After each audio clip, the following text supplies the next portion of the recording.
There'll be another one for you. I can't screw it up. So I'm not sure the mic is on. I don't Think it is. We want to have people moving.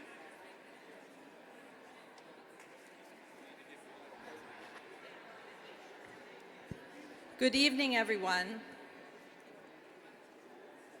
It's great to see everybody tonight after a 2-year hiatus, an unspeakable hiatus. Project Find, I now know, is truly indomitable. Through the pandemic, the residents and staff forged ahead, adapting to the pandemic in so many ways. Some of those adaptations will survive the pandemic too, bringing our seniors greater access to programs through technology. A huge debt of gratitude to everybody. The power of partnerships and community commitment enabled us to deliver for each other. Thanks to all our supporters, private, public, elected officials, individuals. Looking forward to January 2023, our longtime leader, David,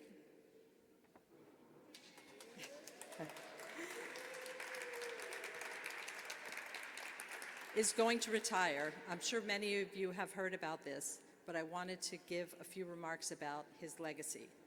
David leaves us with such a firm base for both physical and financial stability, and for our seniors to really have a lot of fun along the way. He fulfills our mission of long-time affordability for our seniors, and here are a few key highlights. I also wanted to say, when I hear speakers come up and I see all these pages that they have, I get very nervous that they're going to go on forever. But the typeface is very big, it's double-spaced, and it's only one side of the page, so this is 2.5 minutes. Here are the key highlights. Over 600 units in 3 buildings now in inclusionary housing with transferable development rights. He's secured funds and completed the Woodstock penthouse to include 10 more permanently affordable units and a rooftop terrace for our seniors. And also, there is now a hydroponic garden on the roof of Hargrave. Also, we received an innovative senior center designation for the Hamilton, and David introduced the Apartment Beautiful contest at the Woodstock Hotel, awarding 3 months free rent for the categories of most beautiful, most improved, and the cleanest apartments. And I said, I don't want to see any before pictures. Anyway, we also created 4 dignified spaces for programming, raising $3.8 million to support them. No easy task. What a career, David. I wish you'd be standing next to me so I can talk to you. Hi. What a fantastic career, and such a commitment to seniors and Project Find. We really can't thank you enough. And after all that, David will seamlessly hand off leadership to Mark Jennings. And yay, Mark. He is our current Associate Executive Director. He brings a hands-on management style, adding to his inspirational leadership, if you ever hear him speak, and supported by his training at Harvard Divinity School. We look forward to 2023 with optimism. The waning pandemic, I hope, stable leadership with the knowledge that Project Find can certainly take on whatever challenges present themselves. And now I'd like to ask Elaine Dovas from the Apple Bank to say a few words to us and thank her for donating this fantastic space.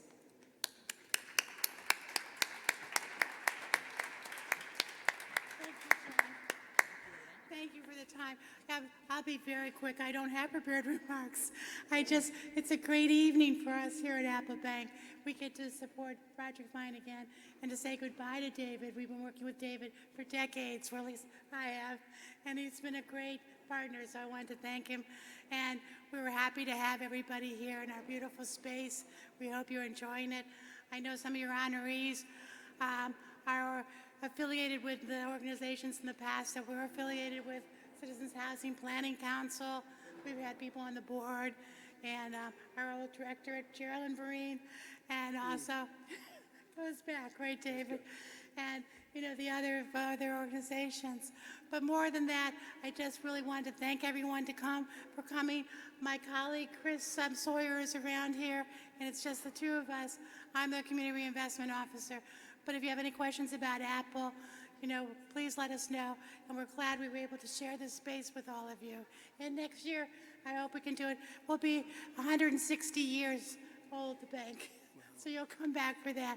But thank you for the opportunity. Good night. Thank you. Thank you, Thank you, Elaine. Elaine. So now you're introducing the next person, Twyla.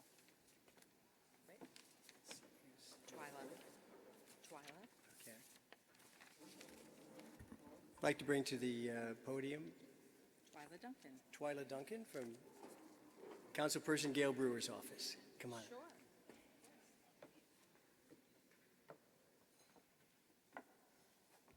Sorry,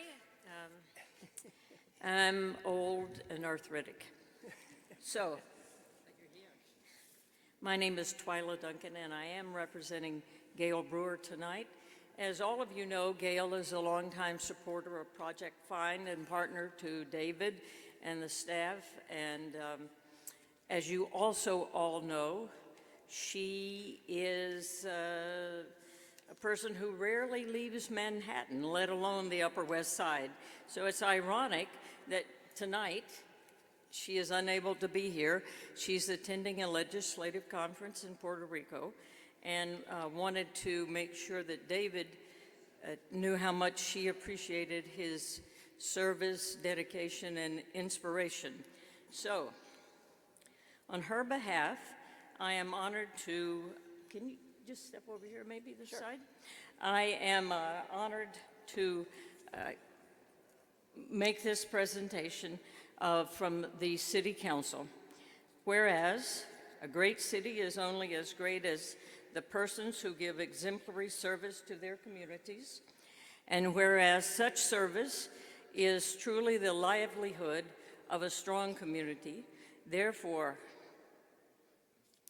be it known that Gail Brewer, as the duly elected member of the New York City Council, recognizes in David Gilchrist that we have an outstanding citizen, one whom is worthy of the esteem of our community and the great city of New York, and she sends her deepest thank you.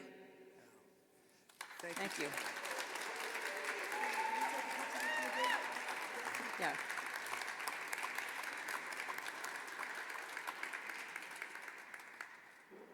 Thank you. And as a West Sider, whoops, thank you for that. Yeah, you're welcome. Appreciate all your service.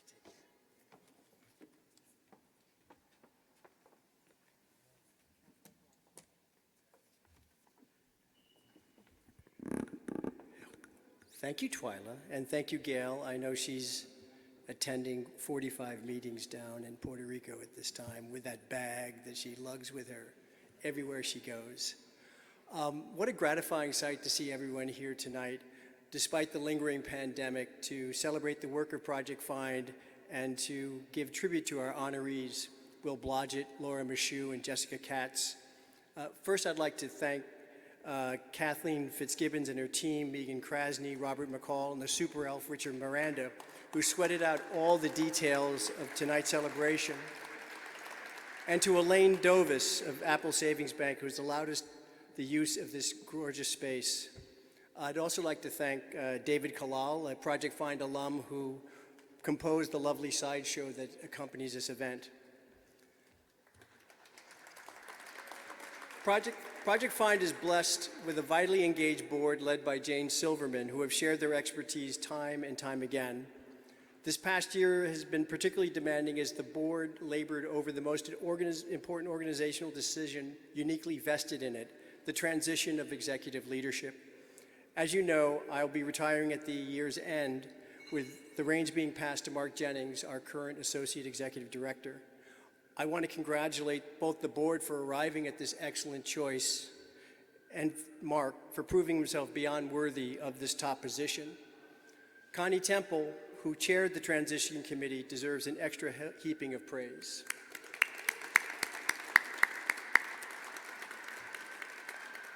It's hard for me to fathom the quick passage of 20 years, yet without my permission, here we are.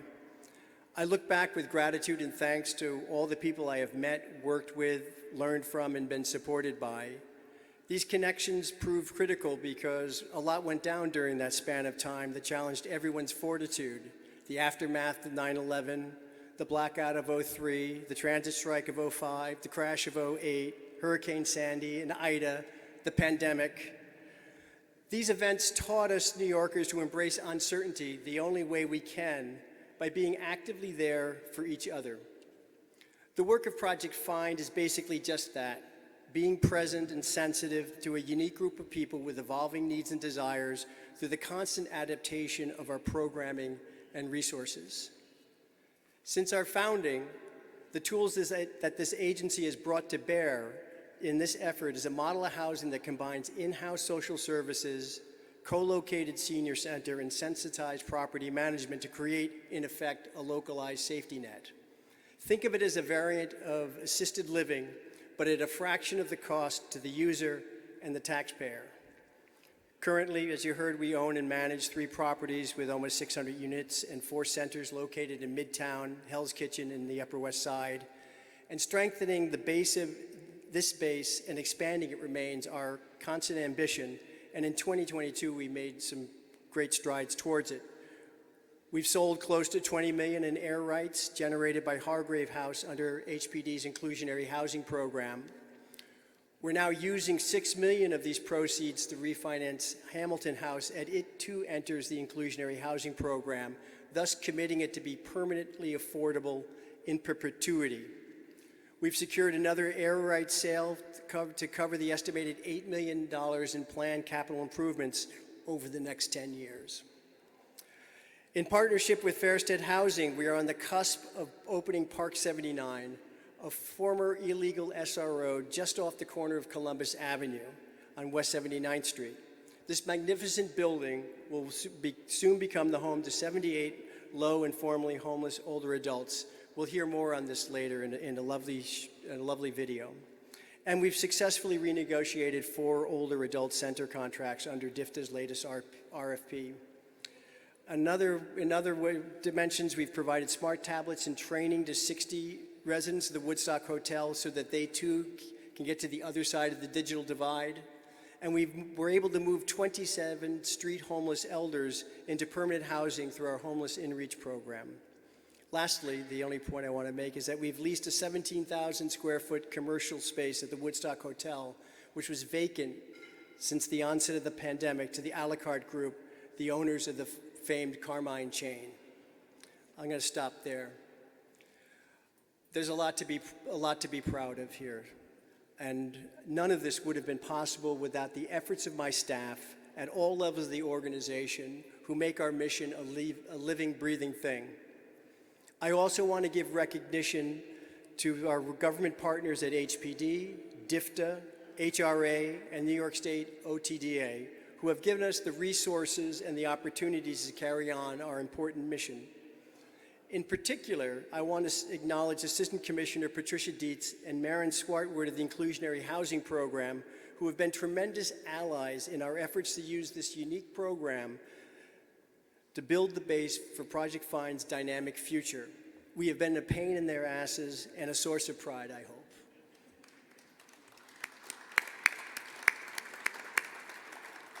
Tonight, we are here to honor 3 formidable people: Will Blodgett, Laura Michoud, and Jessica Katz. When the Park 79 residents began to market its unit last spring, over 30,000 people applied. The affordable housing crisis in New York is real, and it affects everyone. As a city, we need an all-hands-on-deck approach to amping up production of affordable housing of all stripes if we are to have a fighting chance to bend the curve. Tonight's honorees reflect key compositional elements of that approach: socially minded private sector developers with their unique access to resources to navigate New York's insanely expensive real estate market, advocates who envision imaginative solutions, generate public support, and hold government's feet to the fire to meet the challenge, and laterally thinking leaders in city government who can see the entire playing field and direct the city's efforts more efficaciously. Shortly, we'll learn more about how each of our honorees are doing just that. But before we get into the meat of the program, I need to take a moment to thank our sponsors and all of you here tonight who have demonstrated solidarity with our mission and to help make this evening my last gala as the Big Banana, truly memorable. Thank you very much.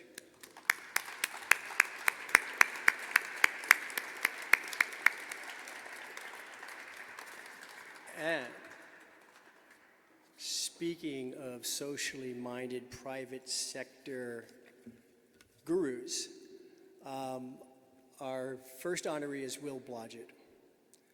As I just mentioned, no one in this room needs reminded that New York City is facing an affordable housing crisis of epic proportions. Without the foundational stabilizing base that affordable housing enables, the lives of far too many New Yorkers are becoming increasingly difficult and precarious. And while this room is full of housers, our first honoree, Will Blodgett, comes to this field from a unique angle of experience. Will learned firsthand about precarity and vulnerability as a child raised in a humble Chicago home with a stutter, a target of constant bullying. Through competitive sports and rigorous academics at which he excelled, Will learned to make his vulnerability a source of strength and a fount from which empathy flows. Despite coming at affordable housing from a private sector perspective, it is his sense of empathy and the interconnectedness of peoples that informs his work.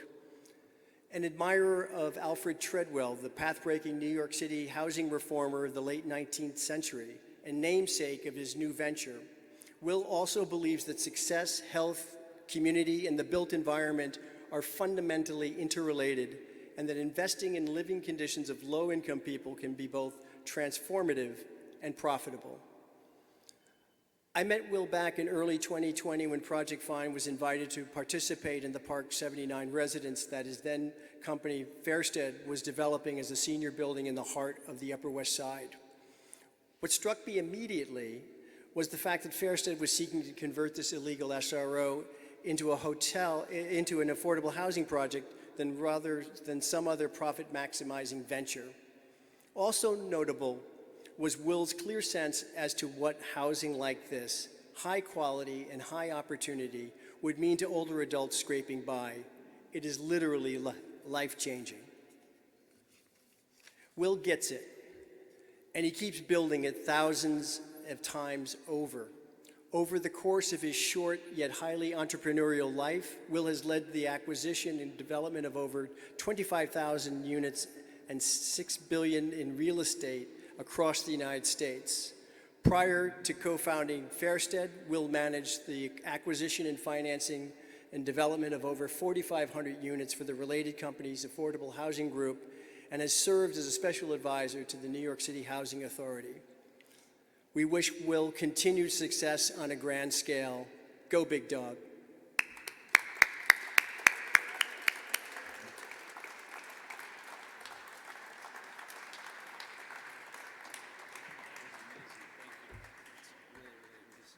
Thank you so much, Norman. Thank you. Wow, I don't think I've ever heard anybody speak about me quite the way that David just spoke about me. I'm really humbled by that, David. Thank you very much. As David mentioned, I grew up in a poor home in Chicago with a stutter. A whole lot of my friends lived actually inside the Chicago Housing Authority. We would go there on the weekends after school. When I was there in the late 90s, they tore down a lot of Chicago Housing Authority. My friends were there on a Tuesday, and they were just gone on the next Thursday. And from that age on, I kind of always knew that I was going to be in affordable housing or in housing in a way to help my friends.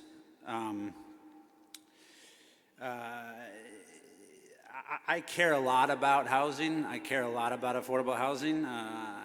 I think David Gilchrist actually cares more about affordable housing than I do.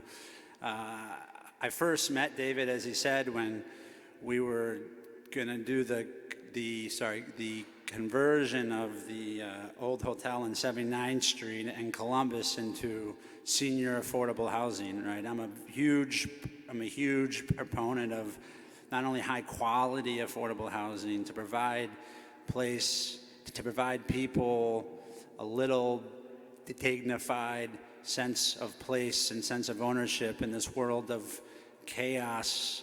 You can turn it into structure and control, and from that build a life to live and have dreams to follow, right? And so I had this dream of turning this hotel into senior affordable. I think it was actually my mom's idea at first, which is funny.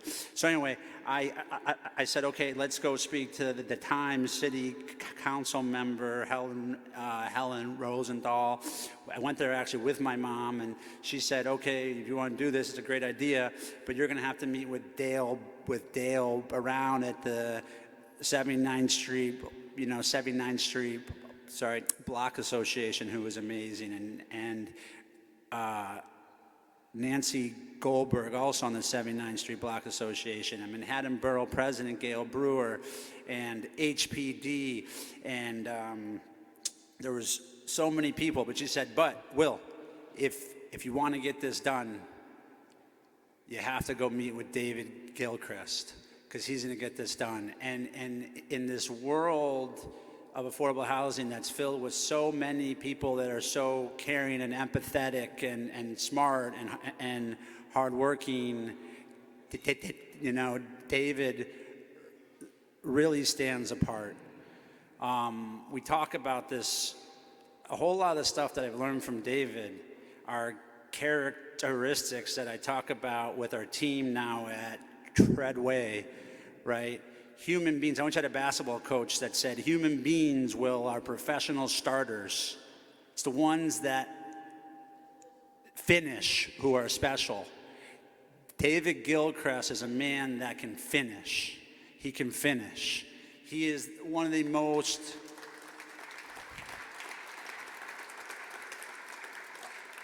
he is incredibly authentic. He is incredibly thorough. He's intentional in everything he does, right? It really, partnering with him and being and seeing how he operated, it inspired me. He's an inspirational force. And now, after 20 years of running Project Find, he turns it over to an incredible man, but he's not going to stop. Because the work that he did and the platform that he helped build at Project Find, I think it's now, he created 1 million square feet now of inclusionary affordable housing. That is insane. That is remarkable. And he preserved these 3 properties here, 650 units as permanent affordable housing forever.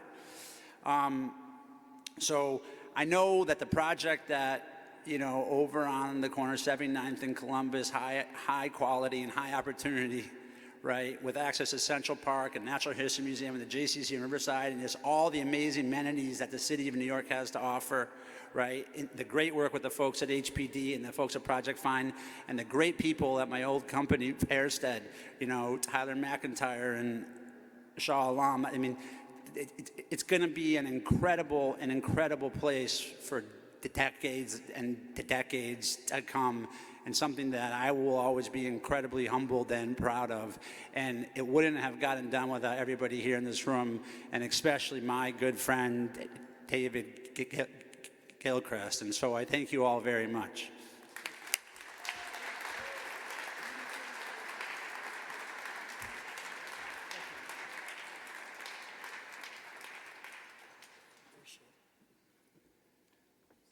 And will Mark Jennings please come up to the podium?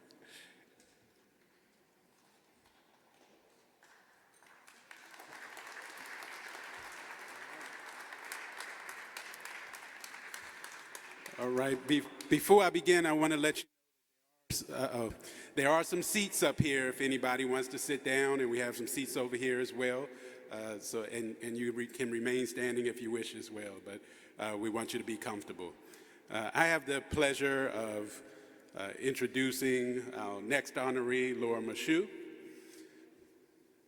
I'm excited for that. You don't have to come yet, but I'm going to call you in a second, and I'm going to need everybody's help at some point.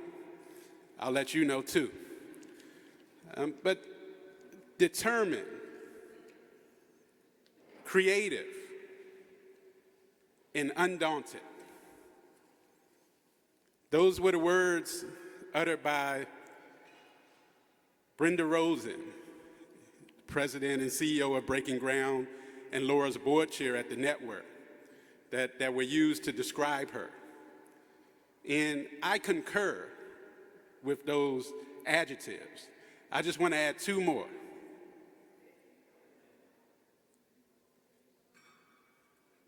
Humble and poised. See, I probably owe Laura a great deal of credit for me being in this position as in having the opportunity to succeed David as executive director here at Project Find. Now you're probably wondering, how is that the case? Well, you see, when everyone in the United States was listening to the words of a former governor, my computer, Zoom, this new thing, was actually tuned into every meeting run by Laura and her team at the network. It is because of those meetings at the network that Doctors Without Borders came to assess our sites and teach our staff how to wear masks properly. I was wearing mine backwards. I'm not ashamed to say when I was wrong. So they helped me do something different, do something right. When we were trying to get PPE, I know it's so far and so long ago, and y'all don't know how it was so hard to get masks and so hard to get gloves, and we were trying to order from China, and we were waiting 5 months, and they had our money, and we didn't know if it was ever going to even really get here. But there was an organization that helped us get some, and that was Laura and the network. And we still have a few boxes, so if you need some, you come see us over at the office. In addition, it's because of Laura that we were able to pull off vaccination events and testing events at our Hamilton and our Woodstock sites. How? Because they brought DOHMH to the meetings, and then I called them and said, hey, I need more information, and from those dominoes, we were able to pull that off. And so we have Laura to thank. Laura made me look smart. She made me look like a stoic leader. She gave me the information to help Project Find get to the other side of the pandemic. And here we are now. So it's fitting that we honor you. She taught me over the past few years that you don't have to speak a lot. However, when you speak, have your facts straight. Be solid and unwavering in your position. And let those who are hired lead. If Laura's essence was on a t-shirt, it would say, be calm and smile. Laura, in giving you this award, I want to channel your creative attribute for a moment. And so everyone, I need you to imagine right now, I told you I was going to need your help. This is your time to shine. So I need you to imagine right now that you're not in Apple Bank in New York. You're in Las Vegas, in the Caesars Hotel. Or if you don't like Las Vegas or don't like flying, you're in Madison Square Garden. That's where you are. And you're at one of the richest prize fights in the history of boxing. And you have front row seats to with some special folks like Will Blodgett and Jessica Katz. And Anjali Francis, that's my wife. I gotta go home. And I want you to imagine that Michael Buffer's long-lost cousin, Mark Jennings, has grabbed the microphone to announce the most anticipated of gladiators. That's right, one who could be argued as having GOAT status. Some of y'all don't know what that is. That's greatest of all time, GOAT, in the supportive housing world. In my mind, that announcement would sound something like this. In the blue corner, hailing from the BK by way of St. Joseph's University, with 35,000 units of affordable housing won under the campaign for New York, New York, over a 15-year span. Leader of the New York, New York 15 Task Force to get 20,000 units of supportive housing built in upstate areas such as Buffalo, Rochester, and Albany. Champion of a New York State budget that housed the first ever supportive housing preservation program. Undisputed, beautiful human being. Ladies and gentlemen, I give you Laura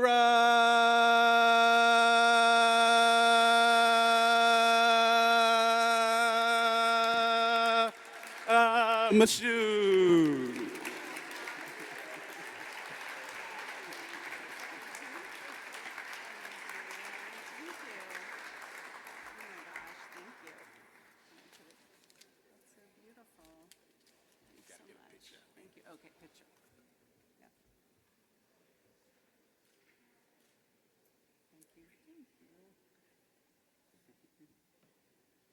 Oh my God. Woo, what an introduction. I'm kind of shaking. That was so lovely, Mark. What Mark failed to say tonight is that he actually made me a better executive director. And with the racial equity work that we all did, and with many of our racial equity statements that went out with the killing of George Floyd and the Black Lives Matter movement, Mark called me the next day. Remember this, Mark? Yes. And he said, awesome statement. Now, what are you doing? Right? And he called me in and out. And I was never so grateful because I said, you're absolutely right. A statement's a wonderful thing, but if there's nothing behind it, if we're not changing as an organization, then it's really not even worth the paper that it's on. And so there was born our Racial Equity and Supportive Housing Group that was really supported by Tierra Labrada on the network staff and with a lot of guidance from Mark and Diane and Jeanette and Fred, and it's become an incredible effort. So I want to thank Mark for really calling me to task and making me a better executive director and taking the organization in a new way. So thank you so much. The warm introduction, and to Jane and David and the Project Find team for the recognition tonight, and for all that you do to house and assist our older New Yorkers. And before I speak briefly, just two things. One, I am very happy to still have a job. So thank you everyone who voted. Very, very important, thank you. And I am also no longer in charge, so actually speaking at a podium is a little foreign, so you'll have to bear with me. But running the network really gave me the opportunity to get to know so many organizations that are really the fabric of the solution and the care of our homeless New Yorkers, and putting forth so much quality, supportive, and affordable housing. It's really incredible. And over the last couple of years, as I got to know and work with many, I really did depend on Project Find, and particularly Mark, to get us through, question, and ask us what we could do collectively to solve many, many problems. So beyond COVID, always looking for other issues about how to run, operate, develop better supportive housing. And it really was that collective effort, having everybody at the table that made the difference with our government partners. And heading up the network, my greatest sense of joy and what kept me going was working with our nonprofits to figure these out, these challenges and the solutions. And it's an incredible community, as many of you know, that cares for not only their tenants, but equally for their staff and for their communities. And that work goes way beyond 9 to 5. My vision for the network team was being as responsive to the needs as we possibly could, and you heard a little bit of that from Mark. And that was that was our challenge, and that's the one I think that we did rise to. But it is also important not to stay too long, and I couldn't be more thrilled that Pascal Leone is the new network ED. So I am 6 months into my new role as the Chief of Staff at the New York State Health Department, and I now get to think through how our healthcare system serves to either sustain or disrupt access to quality healthcare for all New Yorkers. And I couldn't be more thrilled to be on this journey with Dr. Bassett. Of course, our worlds will continue to collide, and I expect a call from Mark in the morning asking me how we're going to accomplish a better healthcare system. But for tonight, thank you so very much for this honor. I really greatly appreciate it. So good night.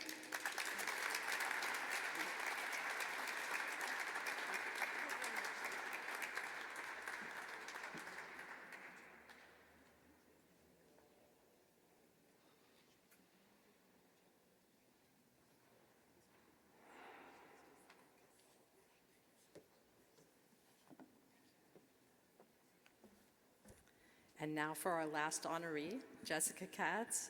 And I'm really proud to honor her and that she accepted this honor because I think I've seen her in 27 places in the past 3 days, accepting other awards and speaking at public events. This is a pretty easy task for me because Jessica and I go back quite a few years on a number of levels, and I've definitely witnessed her in action. So just a little background, Mayor Adams appointed Jessica in January. One of her key responsibilities is to effectuate the mayor's housing plan. The impressive plan calls for acceleration of the creation of 15,000 supportive homes by 2030, 2 years ahead of schedule. If that's not a big enough task, NYCHA and homelessness are included in the strategy too for the first time, ensuring our most vulnerable New Yorkers are a priority. Before that, Jessica's career spanned executive director of CHPC, where I knew her well, several executive positions at HPD, also where I knew her well, in particular Associate Commissioner for New Construction, where she oversaw creation of affordable and special needs housing. What better background for her current role? Policy, planning, and production. She's done it all, and no one is better suited for her role. At a recent event, I heard Jessica say, "Do not ask for permission, and do not ask for forgiveness either." This is truly inspirational. That's my favorite line, and I think I would like to be president of your fan club for that statement alone. Anyway, New York is fortunate to have Jessica's leadership, dedication, and expertise on critical housing issues, and we're confident that under her leadership, Project Find's constituents will benefit from her hard work and advocacy. Congratulations. Thank you so much for your commitment.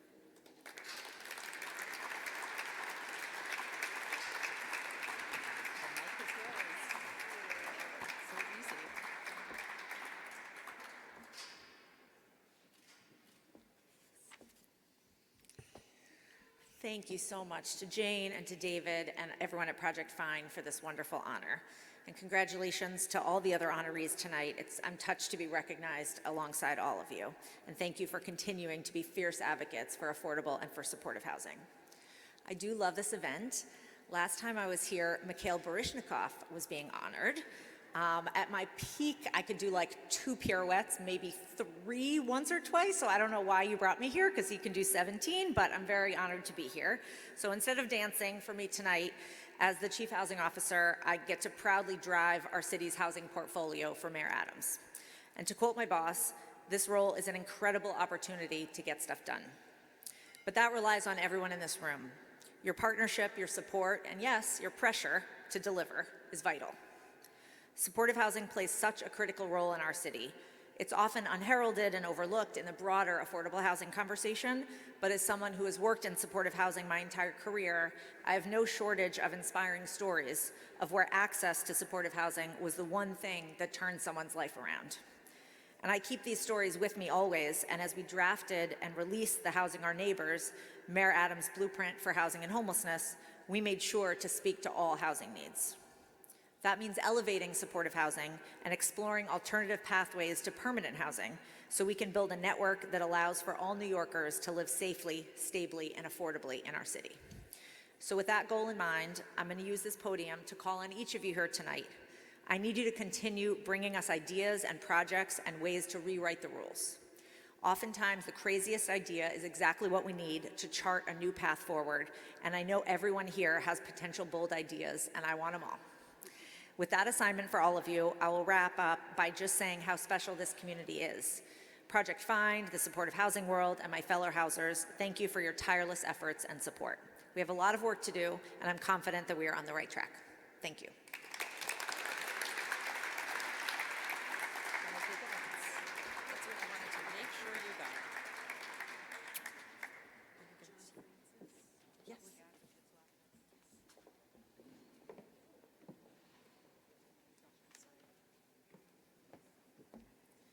Next, we have John Francis from the Public Advocate's Office, who will present citations to all of our honorees. Thank you.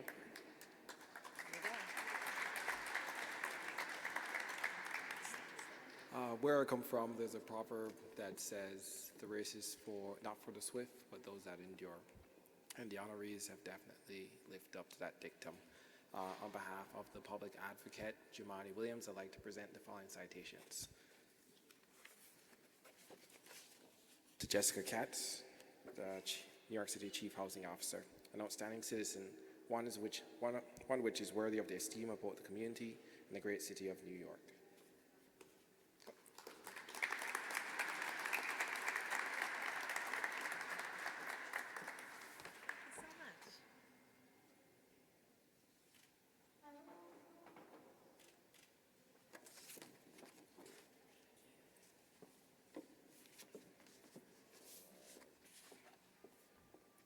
Laura Mesh, New York State Department of Health. Again, an outstanding citizen, one which is worthy of the esteem of both the community and the great city of New York.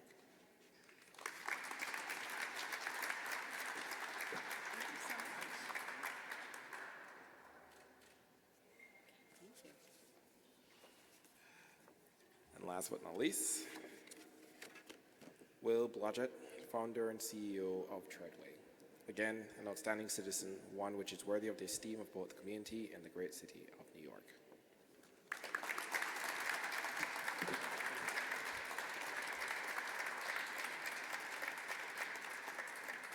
Appreciate you. Thank you.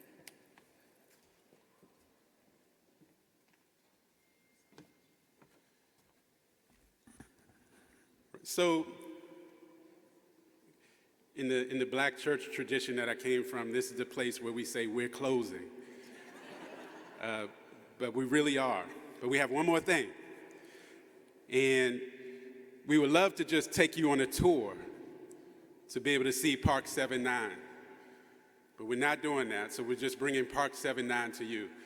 So we have a small video that we want to show, but before we do that, because after the video, you are released to continue enjoying the night, enjoying some more food, water, and other beverages.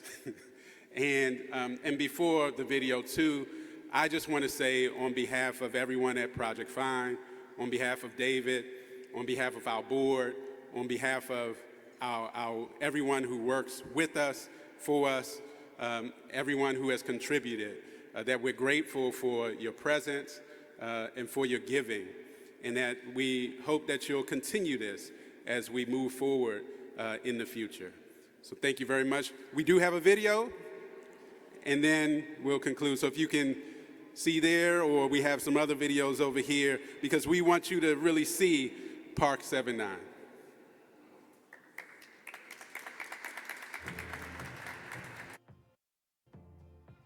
There are nearly 2 million seniors living in New York City. Seniors are more likely to be low income, rent burdened, and to live on a fixed income. So the city wants to make sure that they can age with dignity in a safe, quality, affordable home. Park 79, our project with Fairstead and Project Find, aims to do just that. What makes Park 79 such a special project is its location and the approach we took to developing it. I think this is a model for housing and a partnership of how you can create something that will help people basically live long and prosper. We are driven by the belief that quality housing can lead to economic and neighborhood stability and help our residents and neighbors live healthier lives. Park 79 residents can plug into a vibrant, walkable neighborhood full of amenities and services at a deeply affordable rent. Just because it's affordable housing, it doesn't mean it doesn't deserve the same level of care and attention to detail. Whether you're paying $500 or $5,000 for your apartment, you deserve a place that is comfortable and beautiful. And our nonprofit partner, Project Find, will provide on-site services to help seniors live independently in their own community. There's in-house social workers that will help problem solve with them. From affordability to sustainability, Park 79 is a model for addressing many of the city's goals through our Housing Our Neighbors blueprint. We always take an approach and look at it as to how we can utilize sustainability measures to better the housing and better the planet. This building is 100 years old, but don't let its age fool you. It's built on solid Manhattan bedrock. The outside may look the same, but inside we have completely transformed this building. In order to be successful in a development such as Park 79, you must have an excellent relationship and partner in your municipality. To be part of a project that creates a new home for somebody, that provides a foundation for so much good in their life, it's a sweet feeling. Park 79 is a model for everything that Fairstead is trying to do today and in the future. Public-private partnerships are key to achieving great things for the city. Thank you, Project Find, for honoring a great New Yorker, the Chief Housing Officer of the City of New York, and my friend, Jessica Katz. And thank you all.